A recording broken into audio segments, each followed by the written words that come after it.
முருக பக்தர்கள் மாநாடு ஜூன் 22 மதுரையில். இடம் அம்மா திடல் பாண்டிக்கோவில் அருகில். முருகன் அருள் பெற அழைக்கின்றார்கள். பாஜக சிந்தனையாளர் பிரிவு தமிழ்நாடு. வணக்கம், நான் நயினார் நாகேந்திரன் பேசுகிறேன். வரும் 22ஆம் தேதி மதுரையில் முருக பக்தர்கள் மாநாடு நடைபெற இருக்கிறது. அனைவரும் கலந்து கொண்டு சிறப்பிக்குமாறு அன்போடு வேண்டுகிறேன். நன்றி, வணக்கம். ஆதன் நியூஸ் நேயர்களுக்கு வணக்கம். நான் கவி பாரதி. இஸ்ரேலுக்கும் ஈரானுக்கும் இடையேயான போர்னால ஒவ்வொரு இந்தியர்களும் பாதிக்கப்பட போறாங்க அப்படின்னு சொன்னா உங்களால நம்ப முடியுமா? ஆமாம், இந்த போர்னால ஒவ்வொரு இந்தியர்களும் பாதிக்கப்பட போறாங்க. அதற்கு காரணமாக இருக்கிறது யாருன்னு பார்த்தோம்னா அமெரிக்கா. எதனால இஸ்ரேல் ஈரான் போர்னால இந்தியர்கள் பாதிக்கப்பட போறாங்க, இதற்கும் அமெரிக்காவிற்கும் என்ன சம்பந்தம் அப்படிங்கிறத தான் இந்த காணொலியில பார்க்க போறோம் விரிவாக. இஸ்ரேல் ஈரான் இரண்டு பேரும் போர் பண்ணிட்டு இருக்கிறாங்க. இதனால அந்த இரண்டு நாடுகளுக்கு தானே பாதிப்பு ஏற்படணும். எதற்காக இந்தியாவிற்கு பாதிப்பு ஏற்படுது அப்படின்னு நான் சொன்னேன்னா அது டைரக்டான ஒரு பாதிப்பாக இருக்காது. இந்த இரு நாடுகளுக்கு இடையான போர்னால பெட்ரோல் டீசல் விலைங்கிறது யூகித்து கூட பார்க்க முடியாத அளவிற்கு உயரப்போகுது. இந்த சண்டை ஆரம்பித்த பொழுது, இந்த போர் ஆரம்பித்த பொழுது கச்சா எண்ணெயினுடைய விலை என்னவாக இருந்துச்சுன்னா $66.44 டாலருக்கு வர்த்தகமாயிட்டு இருந்துச்சு. ஆனால் இந்த போர் ஆரம்பித்த ஒரு 5 நாட்களுக்குள்ளேயே கச்சா எண்ணெயினுடைய விலைங்கிறது $10 அளவிற்கு உயர்ந்து தற்போது $75.1 டாலருக்கு விற்பனையாகிட்டு இருக்குது. இது மட்டும் இல்லாமல் இந்த போர் இப்படியே நீடித்தது என்றால் ஈரான் இந்த ஒரு விஷயத்தை மட்டும் பண்ணிட்டாங்க அப்படின்னா கச்சா எண்ணெயினுடைய விலை $200 அளவிற்கு உயரக்கூடிய வாய்ப்பு அதிகமாக இருக்குது. பொதுவாக ஒரு பொருளினுடைய விலைங்கிறது எப்படி நிர்ணயிக்கப்படும் அப்படின்னா அதனுடைய சப்ளை அண்ட் டிமாண்டை பொறுத்து. இப்போ ஒரு பொருளுக்கான டிமாண்டுங்கிறது ரொம்பவே குறைவாக இருக்குது. ஆனால் அந்த பொருளுடைய சப்ளைங்கிறது ரொம்பவே அதிகமாக இருக்கும் பட்சத்தில் அந்த பொருளினுடைய விலைங்கிறது குறைவாகும். இப்போது ஒரு பொருளினுடைய சப்ளைங்கிறது ரொம்பவே கம்மியாக இருக்குது, ஆனால் அந்த பொருளுக்கான தேவைங்கிறது ரொம்பவே அதிகமாக இருக்கும் பட்சத்தில் அந்த பொருளினுடைய விலைங்கிறது அதிகரிக்கும். இதுதான் இப்பொழுது இந்த பெட்ரோல் டீசல் விலையின் மீது தாக்கத்தை ஏற்படுத்தக்கூடியதாக இருக்குது. இந்த ஆயிலுடைய சப்ளையில் மிகப்பெரிய அளவிற்கு பாதிப்பு ஏற்பட போகுது. எதனாலன்னு பின்னாடி சொல்கிறேன். இந்தியாவை பொறுத்த வரைக்கும் இந்தியா ஒரு ஆயில் டிபெண்ட் கண்ட்ரி. இந்தியாவில் அதிக அளவில் இந்த பெட்ரோல் டீசலுக்கான தேவைகள்ங்கிறது ரொம்பவே அதிகமாக இருக்குது. ஆனால் இந்தியாவிற்கு தேவைப்படக்கூடிய இந்த ஆயில் 90% வெளிநாடுகளிலிருந்து தான் இறக்குமதி பண்ணிட்டு இருக்கிறோம். கத்தார், சவுதி அரேபியா, UAE போன்ற நாடுகளிலிருந்து தான் இந்தியா இந்த கச்சா எண்ணெயை இறக்குமதி பண்ணுறாங்க. எதன் மூலயமா இறக்குமதி பண்ணுறாங்கன்னா பெரும்பாலான வர்த்தகம் கப்பல் மூலயமாக தான், அதாவது இந்த டேங்கரில் தான் வச்சு இந்த கச்சா எண்ணெய்ங்கிறது கொண்டு வரப்படுது. மற்ற நாடுகளும் இருக்காங்க. இந்த வெஸ்டர்ன் கண்ட்ரீஸ்லாம் பைப்லைன்ஸ் மூலயமா, அதாவது ரஷ்யாவிலேருந்து ஜெர்மனிக்கு, ரஷ்யாவிலேருந்து யூரோப்புக்கெலாம் பைப்லைன்ஸ் இருக்குது. இதன் மூலயமாகவும் இந்த ஆயில் சப்ளைங்கிறது நடைபெறுது. ஆனால் இந்தியா கிட்ட தற்போது வரைக்கும் இந்த பைப்லைன் மூலயமா நம்ம ஆயில் சப்ளைங்கிறது நடக்கலை. முழுக்க கப்பல் மூலயமாக தான் நடந்து கொண்டே இருக்குது.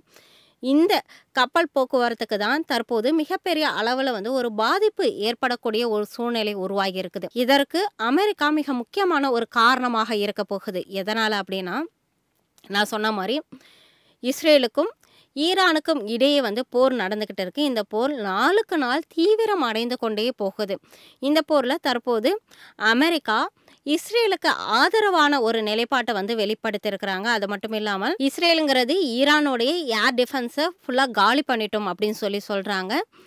அமெரிக்காவும் இஸ்ரேலும் என்ன சொல்கிறாங்கன்னா ஈரானுடைய ஏர் ஸ்பேஸுங்கிறது தங்களுடைய கட்டுப்பாட்டில் தான் இருக்குது அப்படின்னு சொல்லியிருக்கிறாங்க. இந்த நிலையில் இஸ்ரேல் ஈரான் போரில் அமெரிக்கா எந்த நேரம் வேணாலும் நுழையலாம், அமெரிக்கா இஸ்ரேலுக்கு ஆதரவாக ஈரான் மீது போர் செய்யலாம் அப்படிங்கிற ஒரு கருத்து முன்வைக்கப்பட்டுச்சு. இதற்கு ஜூன் 17 அன்னைக்கு அதிபர் டொனால்ட் ட்ரம்ப் ஒரு அறிவிப்பை வெளியிட்டிருந்தார். அதில் என்ன சொல்லியிருந்தாருன்னா இந்த போரில் நாங்கள் பங்கேற்கலாம், பங்கேற்காமலும் போகலாம், நான் எப்போ என்ன பண்ணுவேன்னு எனக்கே தெரியாது அப்படின்னு படத்தில் வர மாதிரி ஒரு வசனத்தை பேசியிருக்கிறாரு.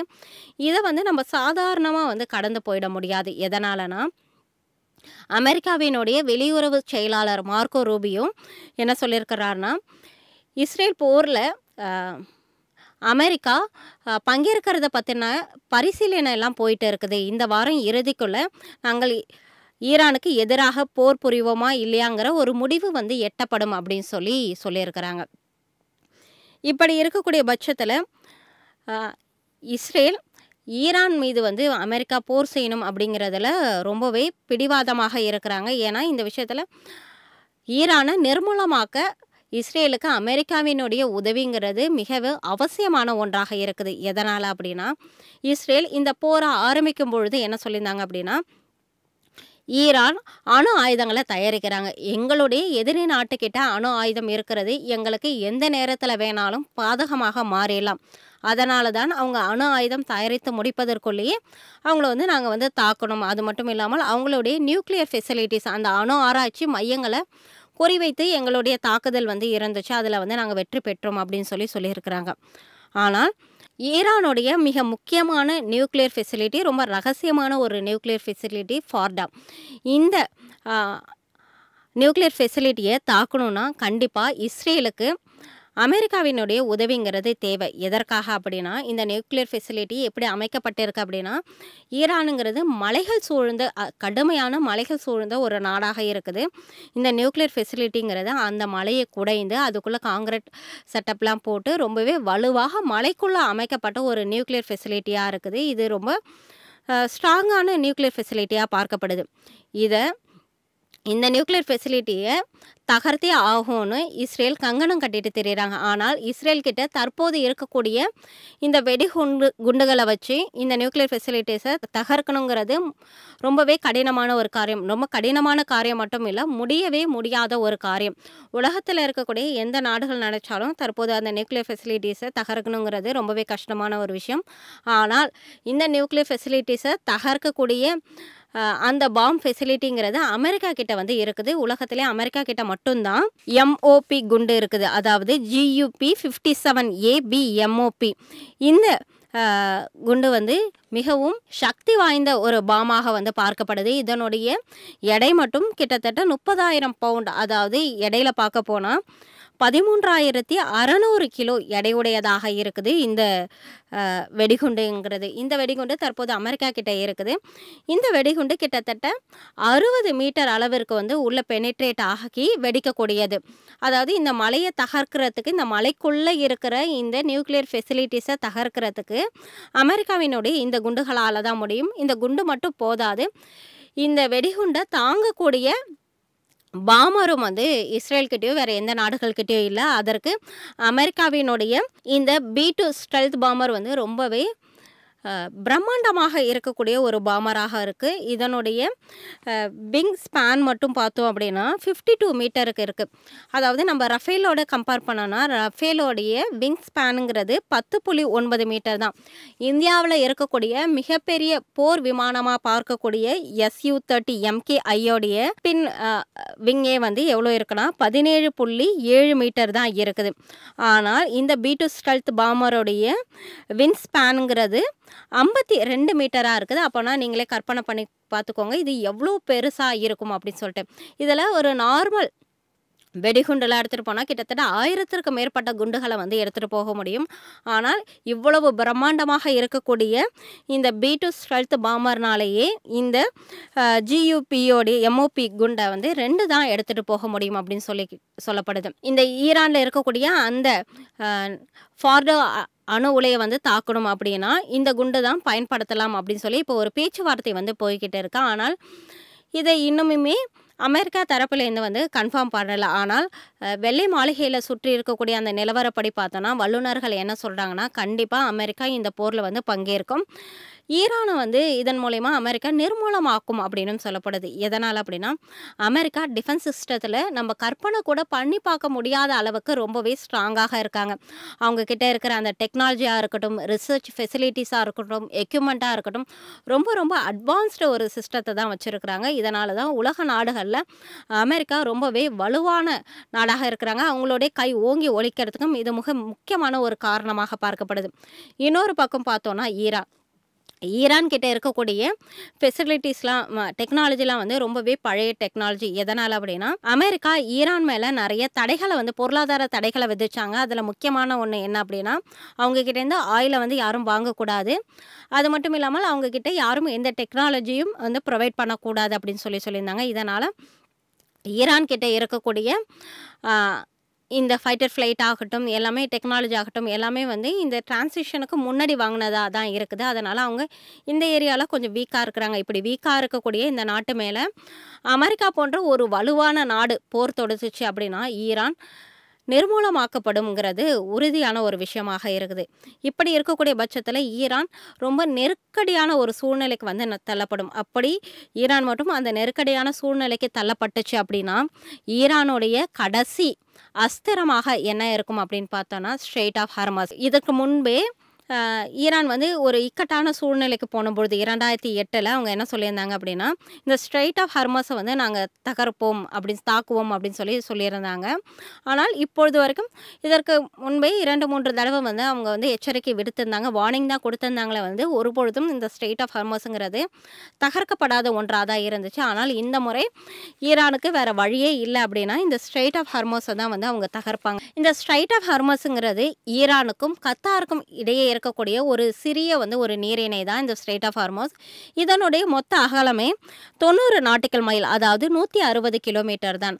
ஆனாலும் இதில் இருக்கக்கூடிய பெரும்பான்மையான பகுதிங்கிறது ஈரானுடைய கட்டுப்பாட்டில் தான் இருக்குது. இந்த பகுதி வழியாக தான் இந்தியாவிற்கும் மற்ற உலக நாடுகளுக்கும் தேவைப்படக்கூடிய பெரும்பாலான எண்ணெய் வர்த்தகம்ங்கிறது வந்து கப்பலில் வந்து கொண்டு செல்லப்படுது. இந்தியாவிற்கு தேவைப்படக்கூடிய 2/3 பங்கு எண்ணெய்ங்கிறது இந்த வழியாக தான் கப்பல் மூலயமா எடுத்து வரப்படுது. அது மட்டும் இல்லாமல் நமக்கு தேவையான நேச்சுரல் கேஸ் கிட்டத்தட்ட 50% இந்த பகுதி வழியாக தான் எடுத்து வரப்படுது. இதனுடைய குறைந்தபட்ச அகலம் வந்து 21 நாட்டிக்கல் மைலாக இருக்குது. இந்த வழியாக தான் கண்டெய்னர், அதாவது டேங்கர் மூலயமா சவுதி அரேபியாவிலிருந்து, கத்தாரிலிருந்து மற்ற ஏஷியன் கண்ட்ரிகளுக்கெல்லாம், இந்தியா உட்பட மற்ற ஏஷியன் கண்ட்ரிகளுக்கெல்லாம் வந்து எண்ணெய் வர்த்தகம்ங்கிறது வந்து நடந்து கொண்டு இருக்குது. இந்த பகுதியை தான் இக்கட்டான சூழ்நிலையில் ஈரான் வந்து தாக்கி அழிப்பாங்க அப்படின்னு வந்து கூறப்படுது. இதை அவங்க வந்து ஓப்பனாகவே ஒரு ஸ்டேட்மெண்ட் வந்து கொடுத்துட்டாங்க. அமெரிக்காவும் இதற்கு முன்பே அவங்க வந்து சொல்லியிருந்தாங்க, அமெரிக்காவும் இஸ்ரேலும் எங்களை வந்து தாக்குனாங்க அப்படின்னா நாங்கள் இந்த ஸ்ட்ரெய்ட் ஆஃப் ஹார்மஸை தாக்கி அழிப்போம் அப்படின்னு சொல்லியிருந்தாங்க. அவங்க எப்படியெல்லாம் இதை அழிக்கலாம் அப்படின்னா, இப்போது அந்த வழியாக இந்த டேங்கர் ஏற்றிக்கொண்டு இந்த கப்பல்கள்லாம் வந்துக்கிட்டு இருக்கும் பொழுது சிறிய வகை மோட்டர் படகுகளை வைத்து அந்த கப்பலை வந்து மூழ்கடிக்கலாம். அப்படி அந்த கப்பல் மட்டும் மூழ்கடிக்கப்பட்டுச்சு அப்படின்னா அந்த வழியாக நடக்கக்கூடிய வர்த்தகம்ங்கிறது மிகப்பெரிய அளவில் வந்து பாதிக்கப்படும். அதற்கு பின்பு வரக்கூடிய கப்பல்கள் எதுவுமே அந்த வழியாக போக முடியாத ஒரு சூழ்நிலை வந்து ஏற்படும். அப்படி இல்லை அப்படின்னா நீரில் மூழ்கி வெடிக்கக்கூடிய கன்னி வெடிகளை வந்து இவங்க பயன்படுத்தலாம். அப்படி கன்னி வெடிகளை பயன்படுத்தி இந்த வழியை வந்து அவங்க பிளாக் பண்ணலாம். அப்படி மட்டும் அவங்க பிளாக் பண்ணிட்டாங்க அப்படின்னா உலக சந்தையில் கச்சா எண்ணெயினுடைய விலைங்கிறது $200 அதிகமாக செல்லும்.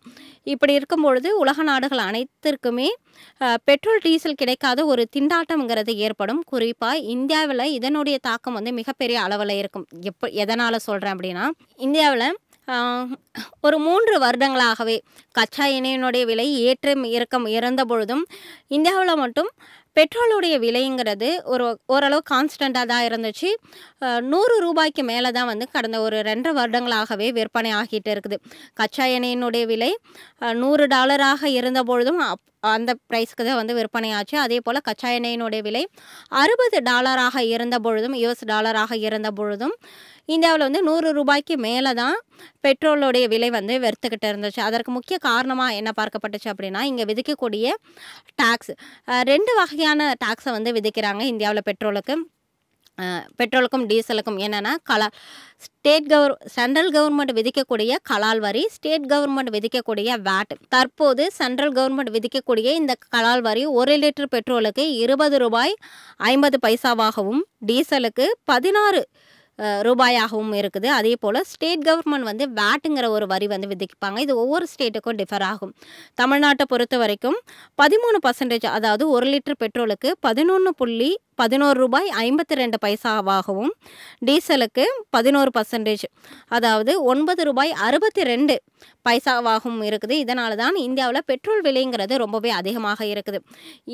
இந்தியாவிலிருந்து 100% ஏற்றுமதி பண்ணக்கூடிய பூட்டானில் கூட பெட்ரோலுடைய விலை 1 லிட்டருக்கு 60 ரூபாயாக தான் இருக்குது. இந்தியா தான் பூட்டானுக்கு கொடுக்குறாங்க பெட்ரோல். ஆனால் அங்கே 60 ரூபாயிலேருந்து 66 ரூபாய்க்குள்ளே இருக்குது. ஆனால் இந்தியாவில் 100 ரூபாய்க்கு மேலே இருக்குது. இந்தியாவினுடைய நெய்பர் கண்ட்ரிஸ் எல்லாம் பார்த்தோம் அப்படின்னா, பங்களாதேஷாக இருக்கட்டும், நேபாளாக இருக்கட்டும், ஸ்ரீலங்காவாக இருக்கட்டும், எல்லாத்துலேயுமே வந்து இந்தியாவை கம்பேர் பண்ணும்போது பெட்ரோல் டீசலோடைய விலைங்கிறது குறைவாக தான் இருக்குது.